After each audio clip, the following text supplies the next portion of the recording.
araw sa ating lahat. Nandito po kami sa CTU o Cebu Technological University upang magtanong ng mga mag-aaral at magagawa kung gaano nila kilala ang ating pambansang bayani na si Dr. Jose Rizal. Ako nga po pala si Roy Tansaad, kasama Ako ko si si Karen Anagnes. At ako naman po, si Rocky Kumodora. So, samahan niyo kami. Let's go! Sure. So, I'm John Albert Lopez from Directora for Refrigeration and Production Unit. So, I am a producer.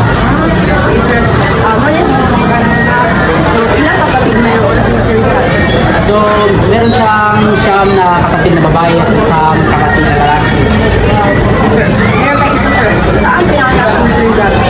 Pinanganak si Jose Rizal noong June 19, 1861 sa Calamba, Laguna. Ningang, so pwede ka ma-interview. Pwede na pwede. So, singal ni mo. So, I'm Archie, President ng JP.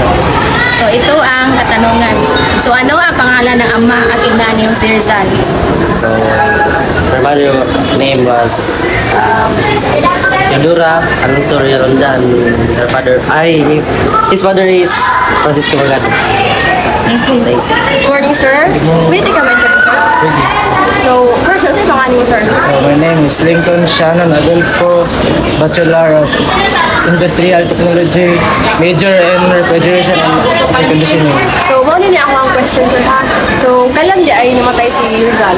December 30, 1896. So, thank you, sir. So, Thank you for your thank you. cooperation. Magandang araw sa iyo, sir. Maari ka ba naming ma-interview saglit?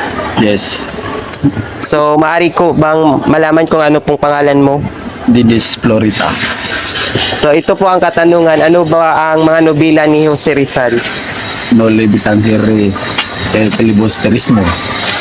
Yun naman po, sir. At magandang araw sa iyo, sir. Maari ba kitang ma-interview saglit?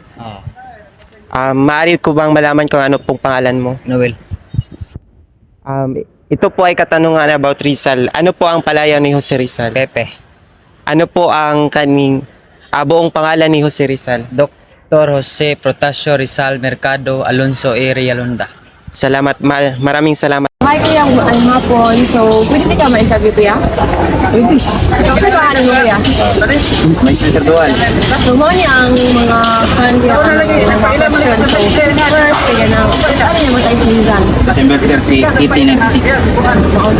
Salamat, kuya.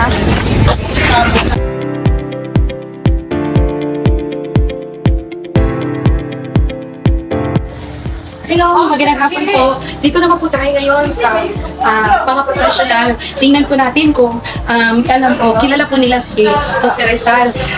Hindi po kayo, sundan niyo po ako. Mag-ambush interview po tayo sa isa sa mga professional na nandito sa opisina. Hello, good afternoon, sir. Good afternoon. Meron lang po kami maikling katanungan sa inyo tungkol sa kay Jose Rizal. Okay lang po ba na sagutin niyo po ng maikli lang din po? Okay, sige. Maupo kayo. Okay, salamat sir sa pagpapaunlak niyo po sa amin na makausap po kayo ng maikli. By the way, gusto po namin malaman, ano po ba yung okay lang po ba na sabihin yung pangalan niyo, then ano po yung profession niyo?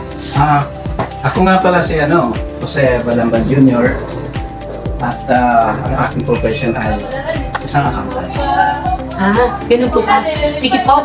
Bilang isa accountant po, gusto ko pong malaman kung kilala niyo po ba si Jose Rizal?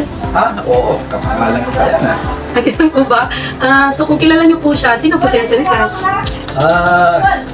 Sa aking pag-aaral, simula sa elementary, high school, hanggang sa kolehiyo, si Dr. Jose Rizal ay ginawang pambansang bayani. Kung siya ay nabubuhay pa, siya nagpasimula ng revolusyon upang magkaroon ng kalayaan sa Pilipinas mula sa pag-abuso sa mga nananakot na Espanyol. Sinulat niya ang Noli Me Tangere, El Filibusterismo upang pasiklabin ang damdamin ng makabayang Pilipino kahit pinagbabawal ng mga Espanyol ang pagsusulat. Talagang alam tungkol kay Jose Rizal. So, sige po. Dahil sinabi niyo naman po, hindi na siguro kailangan na talagang isa-isahin pa natin yon. Gusto ko lang po malaman kung ano po yung naging kahalagahan ng mga nagawa niya. Nakarelate ba ito? Mahalaga pa bang pag-aralan yung buhay ni Jose Rizal at yung mga nagawa nito sa kasalukuyan ngayon? Oo, kasi yung buhay ni Dr. Jose Rizal ay nagpatingkad ng pagkuha ng kalayaan ng bansa ng ating Pilipinas. Itinahal din doon yung katarungan, pagmamahal sa bayan. Kaya siya nga ay pinapatay dahil sa paggawa niya ng gayong bagay. Kaya bilang isang accountant sa panahon ito, mahalaga yung nagawa niya. Kasi kung hindi, wala tayong kalayaan. Sako pa rin tayo ng ibang bansa at hindi natin may papakita ang katarungan sa pamagitan ng profesyon. Maraming salamat po. So nasagot niyo na rin po yung mga kong katanungan kung ano po ba yung mga influensya o mga nagawa na Rizal sa iyong profession. So yun lang po sir. Maraming salamat po sa iyong sa iyong pagpa-unlock sa amin na may interview po kayo kahit ito yung isang maikling lang interview. Salamat din. Dito naman po tayo sa pangalawa nating interview. Hello po ma. Makikigulo po. Ayun. So, una po sa lahat, maikli lang po naman yung interview po sa inyo. Tungkol po to sa kay Jose Rizal, Dr. Jose Rizal. Okay lang po ba malaman kung ano po yung profesyon niyo? Cashier. Kayo po yung cashier dito. Sige ma'am, meron lang po akong maikling katanungan tungkol kay Jose Rizal. Alam niyo po ba yung kompletong pangalan ni Dr. Jose Rizal? Jose Patasio Mercado Alonso Ariolanda. Okay, sige po. Alam niyo po ba kung ano yung mga aklat na naisulat niya noon, no? Nalimitang Reog, and ko Ayun. Tama po kayo. So, salamat po at marami po kayong nalalaman tungkol sa kanya.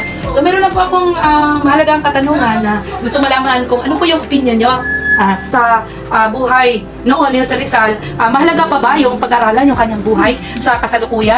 Malaga ito kasi kung hindi dahil sa mga naisulat niya, hindi tayo namumulat na dapat pahalagahan natin ang edukasyon. Salamat po sa inyong opinion. So, sa pangalawang katanungan po, may kaugnayan ba o impluensya yung mga nagawa ni Rizal sa profesyon na tinatahak mo ngayon? Sa natutunan ko sa mga ginawa ni Jose Rizal, nagsikap rin ako na makatapos na pag-aaral para maging maayos ang aking buhay. Ayun. So maraming salamat ma'am.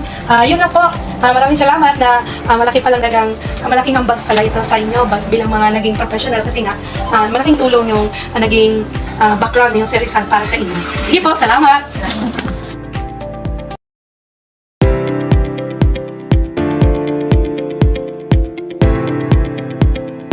Hello po, dito naman po tayo sa mga senior citizen ngayon. Dito po si ma'am. Good afternoon. Yeah. Ako si Lourdes Nalena, isa sa staff dito sa Ayun, sige po, maraming salamat naman. Actually po, maikli lang po yung aming katanungan. Gusto ko lang po malaman bilang senior citizen po, kilala niyo po ba si Dr. Jose Rizal? Siyempre naman po siya yung national hero natin. At sa kanila kami nasa isipan natin. Ayan, salamat po. At may alam po ba kayo kung ano yung mga aklat dati na sinulat ni Dr. Jose Rizal? Kay Ferry Bosters mo at saka Maui Tamerich. Ayun, talagang galing. Ano sa inyo po? Sige po, sa nalalaman niyo po, alam kong mas malalim pa po kayong i-recommend, no? So, ano po yung kahalagahan ng pag-aaral na nagawa sa buhay ni Rizal? Bilang tayo mga Pilipino. Yung buhay ni Rizal dapat malaman, lalo-lalo na sa new generations ngayon kasi yung hindi na nila dapat mawala sa isip nila. Yung isa lang naman yung national hero. So, dapat talaga hanggang ngayon dapat sa school yung education tungkol sa buhay ni Dr. Jose Rizal. Ayun, salamat po ma'am. Yan. So, pinapakita niyo po na talagang mahalaga pa po talaga na pag-aralan ng bagong henerasyon kasi nga na malaking refleksyon nung panahon ni Rizal ngayon sa noon, natularan ng mga kabataan sa ngayon. So, sa huling katanungan po, paano niyo po naiugnay? Ano po ba yung ma-recommend niyo na mga impluensya ng mga nagawa ni Rizal noon na talagang applicable sa panahon natin sa ngayon? Sa ngayon dapat talaga yung ginawa niya ang pag-aaral ng mabuti. Kasi yan sa aral yun ang education natin na hindi makalimutan. At doon natin natutunan pero sa na dapat mag-aaral talaga ang isang tao. Ayun, salamat po ma'am. Talagang ano po yun, talagang magandang ano po yun, recommendation para sa mga kabataan sa ngayon kasi ikita natin sa ngayon, mga kabataan, hinihilig na sa mga internet, wala nang panahon, kung mag-aaral din naman, gadget lang. So parang makasa na lang sila sa gadget. Talagang magsisikap. Tama po yun. Kasi po, dapat matahin natin yung buhay niya. Pero ngayon, sa gusto na lang nila So, sige po ma'am, maraming salamat po sa inyong opinion. Yun lang po. Thank you. Okay, magandang hapon po, ma'am. Magandang hapon din po sa inyo. Ayan. Bago po ko kayong tatanungin tungkol sa mga katanungan sa buhay ni Dr. Jose Rizal, gusto ko pong malaman, okay lang po ba? Magpakilala po muna kayo. Opo, ako si Joyce Mampong, taga Lutupan, taga City. Ayun. Maraming salamat po. Sige po, yung maikli lang po yung katanungan ko sa inyo. Kilala niyo po ba yung kumpleto na pangalan ni Dr. Jose Rizal? Si Jose Rizal lang po ang naanahan ko ng pangalan. Dr. Jose Rizal. Sige po, okay lang po yun. May nalala po ba kayo na isinulat ni Dr. Jose Rizal na mga libro? Opo. Ano po yun? Mitanghire. Ayun. Noli Mitanghire. Ayun, Noli Mitanghire, no? Isa po yun sa libro na isinulat ni Dr. Jose Rizal. Tama po kayo. Opo. Ayun. So, bilang may edad na po, no, sigurado ako na marami po kayong natutunan tungkol kay Dr. Jose Rizal.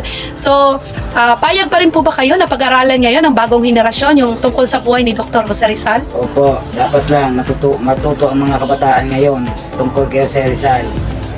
Kasi, ano po ba yung maganda doon sa buhay ni Dr. Jose Rizal, kung naalala niyo pa po ba? Opo, para malaman nila kung ano talaga si Jose Rizal sa totoong buhay niya noon.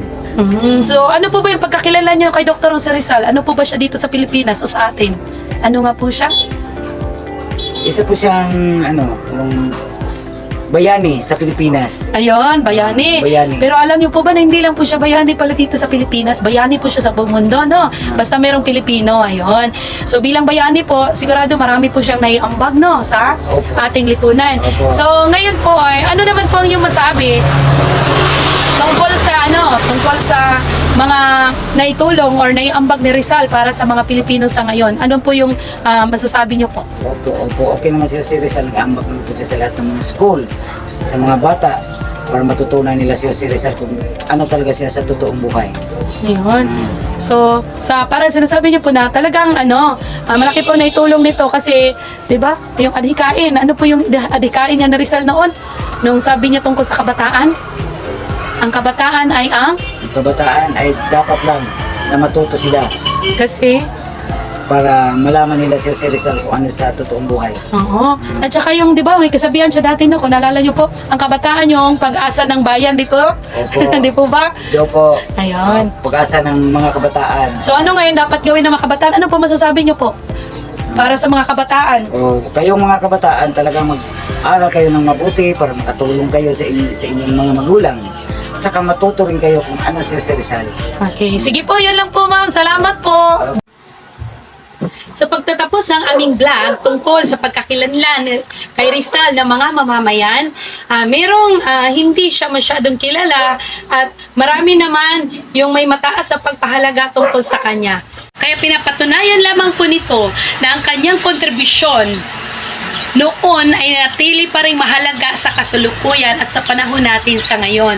Kaya dahil dyan, ipinapakita lamang nito na ang pamana ni Rizal ay patuloy na nag-aalab sa bawat Pilipino, inspirasyon para sa pagkakaisa, kalayaan at pag-ibig sa bayan. Ako sa Termela Subonga, kumakatawan sa pangkat 2. Maraming salamat sa inyong panonood at patuloy nawa tayong magbigay halaga sa ating kasaysayan at mga bayani. Mabuhay!